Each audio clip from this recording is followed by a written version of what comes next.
Hi friend, আশা করি সবাই ভালো আছো। ভিডিওটা করেছে কিন্তু সকালবেলাতে, আর ভিডিওটা পোস্ট করছে কিন্তু আমি একটু বেলা করে।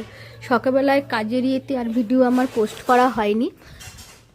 আমাদের রান্নার যে কাকিমা যে রান্না করে তখন সেও চলে এসেছিলো, আর এই কাকিমা রান্না কিন্তু খুব ভালো, তখন মাছ ভাজছিল আর কি। আর রান্না হয়েছে কিন্তু অনেক কিছুই, ওগুলো এটা আমাদের আছে বার্থডে বয় দীপের আজকে জন্মদিন। যখন দুপুরে খেতে বসবে সেই সময় সমস্ত রান্নাবান্নাগুলোকে দেখাবো। এখানটায় বসে বসে আমরা সবাই মিলে গল্প করছিলাম, আর মা বাবার খাওয়া হয়ে গেছিল, আমরা খাবো তো আমরা খেয়েছি একটু পরে, মা তখন খাচ্ছে আর বাবার খাওয়া হয়ে গেছে। এইবার খেতে বসবো আমরা। আমাদের সকালে আজকে টিফিনে ছিল পরোটা আর আলু মটরের তরকারি, ডিম সিদ্ধ, পেঁয়াজ।